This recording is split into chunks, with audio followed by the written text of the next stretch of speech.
ห้องมูลเสื้อสหพันธ์แม่หญิงลาวและสินสายไหมได้เปิดให้บริการอย่างเป็นทางการภายหลังที่ได้มีการปรับปรุงให้มีความสวยงามและร่วมสมัยแต่ยังคงคุณค่าแบบดั้งเดิมที่เป็นมูลเสื้อประวัติศาสตร์และเป็นศิลปะวัฒนธรรมจากการจัดงานหัตถกรรมอันล้ำค่าของสหพันธ์แม่หญิงลาว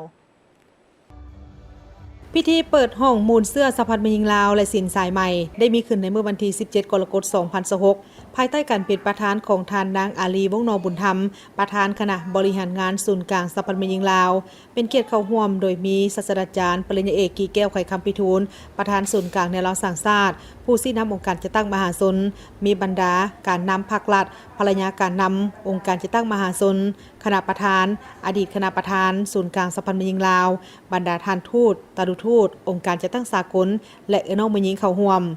ห้องมูลเสื้อสหพันธ์แม่หญิงลาวและสินสายไหมเป็นพื้นที่หนึ่งแห่งความทรงจำเป็นบอนให้ข้อมูลบอนเฮียนฮู้ของแม่หญิงนักศึกษาและผู้สนใจในสังคมเกี่ยวกับจุดกำเนิดการเติบใหญ่ขยายตัวและผลงานอันใหญ่หลวงของการจัดตั้งสหพันธ์แม่หญิงลาวและคุณงามความดีอันล้ำเลิศของบรรดาแม่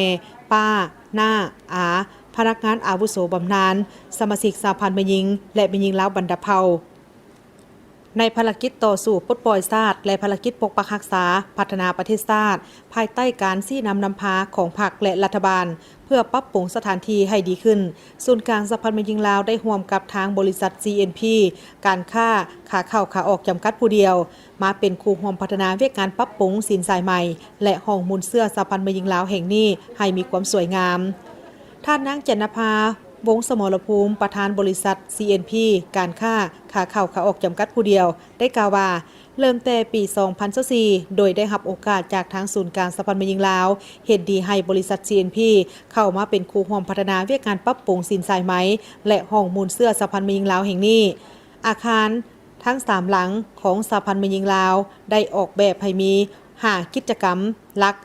เริ่มจากการเรียนรู้ประวัติมูลเสื้อสหพันธ์แม่หญิงลาวสัมผัสกับสินสายไหม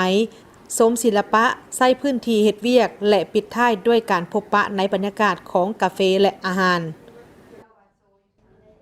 กะข้าพเจ้าต่างหน้าทั้งบริษัทเลยเนาะเฮารู้สึกว่าเป็นเกียรติและก็รู้สึกภาคภูมิใจหลายที่ได้เป็นส่วนหนึ่งของสหพันธ์แม่หญิงลาวและก็ได้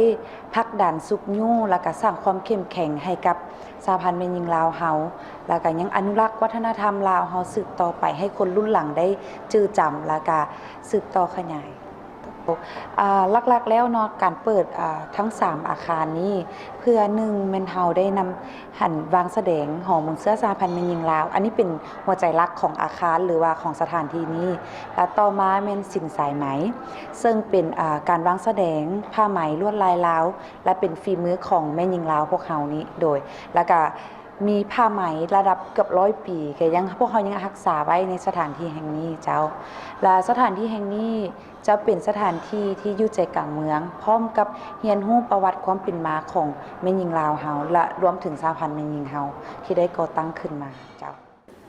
สำหรับทิศทางในต่อหน้าทางบริษัท CNP ร่วมกับทางศูนย์กลางสหพันธ์แม่หญิงลาวจะสืบต่อในการยกระดับสินสายไหมและห้องมูลเสื้อสหพันธ์แม่หญิงลาวแห่งนี้ให้กลายเป็นแหล่งเรียนรู้และสถานที่ท่องเที่ยวทางวัฒนธรรมและมีความมุ่งมั่นที่จะขยายเครือข่ายการตลาดส่งเสริมการอนุรักษ์ลวดลายดั้งเดิม